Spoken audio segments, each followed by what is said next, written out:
Hello students, very good evening to all. Welcome to Unacademy Olympiad Corner YouTube channel. Myself Ajay Singh, your mathematics mentor. तो बच्चों again question of the day आपके सामने है। Geometry का बहुत ही शानदार problem है। ठीक है, फिगर के अंदर फिगर आप लोगों को दे रखे हैं। ठीक है, एक स्क्वायर दिया हुआ है जिसका एरिया यूनिट है। ठीक है, 1 यूनिट है। ठीक है, उसके अंदर एक सेमी सर्कल है एक साइड के ऊपर एंड एक सर्कल दिया हुआ है जो कि टेंजेंशियल है। देन एक छोटा सा सर्कल और है जो कि दोनों एक तो सर्कल एंड एक सेमी सर्कल एंड साथ ही साथ स्क्वायर के लिए भी टेंजेंशियल है। आई बात समझ में? तो बस आपको डायमेंशन में इतना सा दिया हुआ है कि यूनिट एरिया सर्कल है, दैट मींस स्क्वायर की साइड 1 यूनिट है और आप लोगों को ये छोटू सा जो सर्कल दिखाई दे रहा है आपको इसका एरिया कैलकुलेट करके बताना है, या फिर हम बोल सकते हैं आई थिंक रेडियस पूछा है, रेडियस बतानी है। और रेडियस आप लोगों के लिए a minus b root c by d की फॉर्म में आएगा, जहां c is not a perfect square and a b और d are I think coprime numbers है। ठीक है, तो आप लोगों को a plus b plus c plus d का वैल्यू कैलकुलेट करके बताना है। ठीक है, जिन बच्चों ने अभी तक क्वेश्चन सोल्व नहीं किया है, क्योंकि आप लोगों को ये प्रॉब्लम कम्युनिटी पोस्ट में मिल जाता है, जैसा कि आप लोगों को रोज पता है कि 7 बजे हमारा ये वीडियो प्रीमियर होता है। मॉर्निंग में यही प्रॉब्लम आप लोगों के लिए कम्युनिटी पोस्ट के अंदर मिल जाता है। ठीक है, अगर जिन बच्चों ने अभी तक सोल्व नहीं किया फटाफट से जाइए, वीडियो पॉज करो, पहले सोल्व करो, देन आप आंसर मैच कीजिएगा। ठीक है, तो चलो शुरू करते हैं इस प्रॉब्लम को। ठीक है बच्चों, तो यहां पे आप लोगों को radius of the smallest circle बोला गया। तो मैं एक चीज बोल सकता हूं कि स्क्वायर का जो साइड होगा दैट विल बी 1 यूनिट, और अगर स्क्वायर का साइड 1 यूनिट है तो diameter of the largest circle will be 1 unit. कितना होगा? 1 यूनिट होगा। जो इन्फॉर्मेशन हमें पता है अभी उन इन्फॉर्मेशन के बारे में हम बात कर लेते हैं। ठीक है, तो मान लेता हूं कि ये जो सेंटर है दैट इज O। कितना हो जाएगा? O। अगर मैं इसको यहां से यहां ज्वाइन करता हूं तो ये जो डिस्टेंस है radius of the larger circle will be half unit, क्योंकि उसका डायमीटर 1 यूनिट का आपको यहां पर दिया हुआ है। पहली चीज, ये बात क्लियर है आप लोगों को? ठीक है, थोड़ा और आगे बढ़ते हैं।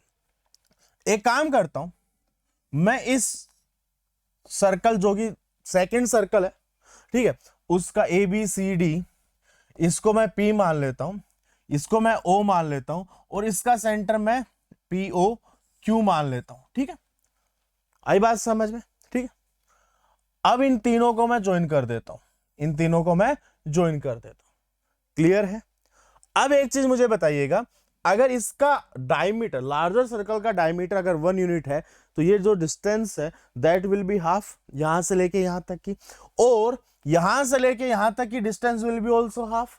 तो मतलब diameter of the green circle will be half, that means ये जो डिस्टेंस है दैट विल बी 1/4। ये जो डिस्टेंस है ये 1/2 होगा, ये डिस्टेंस भी 1/2 होगा, ये R होगा, ये R होगा, ये 1/4 होगा। आई बात समझ में? अब इस प्रॉब्लम को अपन दो तरीके से कर सकते हैं, दो अलग अलग वे में करते हैं। आई बात समझ में? ठीक है, सबसे पहला जो वे होगा उस चीज को ध्यान से देखिएगा, समझिएगा। मैं ट्राइंगल POQ का एरिया निकाल रहा हूं बाय यूजिंग हीरोन फॉर्मूला। तो सबसे पहले हीरोन फॉर्मूला निकालने के लिए मेरे को ट्राइंगल की तीनों साइड्स पता होनी चाहिए। ट्राइंगल की तीनों साइड्स में अगर मैं बात करूं PO का वैल्यू, PO का value 1/4 plus 1/2 which is 3/4 unit हो जाएगा। अगर मैं बात करूं PQ का वैल्यू 1/4 प्लस R हो जाएगा। अगर मैं बात करूं OQ का वैल्यू 1/2 प्लस R हो जाएगा। Is it clear? ठीक है, तो अगर मैं सेमी पेरीमीटर S की बात करूं 3/4 1/4 1/2, आई बात समझ में? तो ऐसा लिख सकता हूं क्या, 2 टाइम्स 3/4 प्लस R आएगा क्या? देखो 3/4 एक बार है, 1/4 प्लस 1/2 3/4 अगेन बन जाएगा। मैं चाहता तो आप बच्चे भी बोल भी सकते हैं सर डायरेक्ट लिख दो 3/2, क्या दिक्कत है? ठीक है, डिवाइड बाई 2 करना होगा। ठीक है, तो S का जो वैल्यू आएगा that will be 3/4 plus R निकल के आ जाएगा। आई बात समझ में? ठीक है, अगर आप मेरे को यहाँ पे एरिया निकालना है, ठीक है, तो एरिया क्या हो जाएगा आपका यहाँ पे 3/4 S, ठीक है, 3/4 प्लस R माइनस PO कर देता हूं विच इज 3/4 ऑल्सो, उसके बाद में 3/4 plus R minus 1/4 minus R और 3/4 plus R minus 1/2 minus R। इसको अगर मैं सिंप्लीफाई करूं तो देखो यहां से तो ये कैंसिल आउट हो जाएगा, यहां से R कैंसिल आउट होगा, यहां से भी R कैंसिल आउट होगा, ठीक है।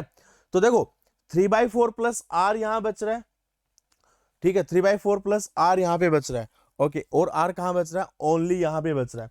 तो under root of R into 3/4 plus R, ठीक है, पहली दो टर्म ले ली, 3/4 माइनस 1/4, 3/4 माइनस 1/4 2/4 लिख सकता हूं, ठीक है, और 3/4 माइनस 2/4 तो ये आ जाएगा 1/4। ये आपका एरिया आ गया। आई बात समझ में? अभी तक हमने ज्यादा कुछ नहीं किया, सिर्फ हीरोन फॉर्मूला यूज किया, ठीक है, बट इससे पूरा सोल्व नहीं हो पाएगा, ठीक है। एक काम और करते हैं, इसी ट्राइंगल का एरिया हम कैलकुलेट करते हैं। यहां से एक मैं एल्टीट्यूड ड्रॉ कर देता हूं। क्या ड्रॉ कर देता हूं? एल्टीट्यूड। अगर ये मेरा बेस है तो हाइट ये हो जाएगी, अगर ये बेस है हाइट ये, तो इस हाइट की वैल्यू अपने को बतानी होगी, इस हाइट की वैल्यू अपने को बतानी होगी। तो एक काम करता हूं, इसको आगे और ज्वाइन करता हूं, ये R है और ये जो टोटल लेंथ है, ये जो टोटल लेंथ है ये 1/2 है, और अगर ये R है तो ये 1/2 माइनस R होगा क्या? यस और नॉट? तो इसी ट्राइंगल का एरिया एक जो अनदर मेथड है उससे अगर मैं कैलकुलेट करने जाऊं तो हाफ मल्टीप्लाई विद बेस है मेरा कितना 1/4 plus 1/2 which is equal to 3/4 multiply with what height which is what 1/2 minus R, कितना आ जाएगा 1/2 माइनस R, ठीक है। इसका होल स्क्वायर, इसका होल स्क्वायर इसके इक्वल होगा, किसके इक्वल होगा? ये R, आपको दिख जाएगा ना यहां से, किसके इक्वल होगा? ये R multiply with 3/4 plus R plus multiply with 2/4, और अच्छा ये 2/4 था ना, यहां से 3 माइनस 1 2/4, ठीक है, 1/8 आ रहा है ना, 1/8 के इक्वल आ रहा है, 1/8 के इक्वल आ रहा है। आई बात समझ में? दोनों को यहां कंपेयर कर लेते हैं। अब यहां से देखो कुछ चीजें कैंसिल आउट होंगी, ध्यान से सुनना। ये जो चीज है 1/2 इंटू 4 8 होगा, इस 8 को मैं एलिमिनेट कर देता हूं इस 8 के साथ, बट ये स्क्वायर के अंदर है तो ये बाहर जब आएगा इधर 8 मल्टीप्लाई हो जाएगा। ध्यान से देखना इस चीज को 1/1, ठीक है, ये 8 इससे मल्टीप्लाई हो जाएगा, ठीक है। उसके अलावा आई थिंक कुछ और चीज कैंसल आउट नहीं हो रही है, ठीक है। अब इस इक्वेशन को एक काम करते हैं, अगले पेज पर जाके अपन एक्सपेंड करते हैं। आई बात समझ में? कितना दिया हुआ है? 3 का स्क्वायर तो हो जाएगा 9, 3 का स्क्वायर तो हो जाएगा 9 मल्टीप्लाई विथ, साथ में क्या था 1/2 माइनस R का whole square, 1/2 minus 1/2 minus R का whole square is equals to 8 times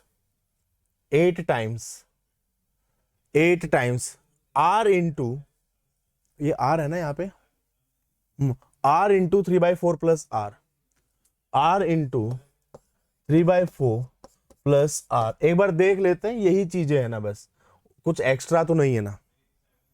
नहीं है, चलो चलो ठीक है।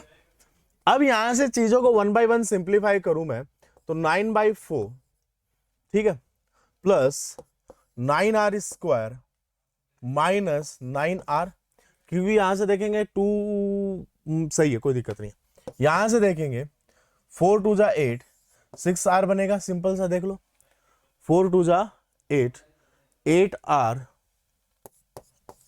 स्क्वायर बन जाएगा। तो यहां से आ गया R square minus 15R plus 9/4 equals to 0, 4r square 60r, 9 equals to 0 ना, तो r का value 60 plus minus under root 3 600 4461 144 divided by twice of a 8, twice of a 8 बन जाएगा। ठीक है, आगे और देखते हैं। अच्छा, ये इसको मैं ऐसा लिख सकता हूँ, आंसर है क्या 15 प्लस माइनस डिवाइडेड बाय, मैंने 15 से कैंसिल आउट कर दिया ना 2, मैंने यहाँ पे क्या किया ध्यान से सुनना, 4 से कैंसिल आउट किया, तो यहां से मैं 16 बाहर निकालने की कोशिश कर रहा हूं। 16 मतलब 4 आएगा बाहर, 4 आएगा तो कैंसिल आउट होगा, यहां तो बचा 9, 4 अगर मैंने यहां से निकाल लिया मतलब 16 निकालो तो क्या बचेगा 3600 divide by 16, 36 into 100 divide by 16, 4 9 जा 425 225 ठीक है, तो आई थिंक अंदर 216 बचेगा, तो ये कितना बन जाएगा 15 प्लस माइनस 216 कितना होता है 6 का क्यूब होता है, तो 6√6 लिखा जा सकता है, 6√6 डिवाइडेड बाय 2 आ जाएगा। ठीक है, तो यहाँ पे दो वैल्यू आ गई आपकी आर की, एक तो आ गई 15 प्लस 6√6 बाई 2 और एक आ गई 15 माइनस 6√6 बाय 2। ये वाली वैल्यू डिस्कार्ड हो जाएगी क्योंकि ये वैल्यू बहुत ज्यादा है स्क्वायर के अंदर, मतलब अगर स्क्वायर ही 1 यूनिट का है तो ये वैल्यू तो 7.5 से वैसे भी ज्यादा होगी ना, क्योंकि 7.5 यहाँ से आएगा और 6 2 12, 6 से ज्यादा वैल्यू यहाँ से आएगी। ठीक है, तो ये तो बहुत ज्यादा वैल्यू हो जाएगी, तो ये तो एलिमिनेट हो जाएगी, सिंपल बचेगा 15 माइनस 6√6 डिवाइडेड बाय 2। ये आपका राइट आंसर होगा इस प्रॉब्लम का। ठीक है, आई बात समझ में। एक तरीका और है इसको करने का, बाय यूजिंग पाइथागोरस थ्योरम भी हम कर सकते हैं कि दो राइट एंगल ट्राइंगल आप लोगों को दिखाई दे रहे हैं, दोनों जगह पाइथागोरस थ्योरम लगा दो, दो वेरिएबल्स होंगे, यूनिक सॉल्यूशन निकल के आ जाएगा, तो वहां पे भी आर का वैल्यू आपका आ जाएगा। ठीक है, तो आंसर क्या आ जाएगा 15 माइनस 6√6 बाई 2। आपसे पूछा a plus b plus c plus d, तो 15 प्लस 6 प्लस 6 कितना होता है 27 plus 2 29 is the right answer. ठीक है बच्चों, तो ऐसे मजेदार वीडियो के लिए फटाफट से काम करना, चैनल को करना सब्सक्राइब। ठीक है, साथ ही साथ वीडियो को लाइक कर देना, अपने फ्रेंड्स के साथ शेयर कर देना। मिलते हैं नेक्स्ट प्रॉब्लम में, तब तक के लिए बाय बाय।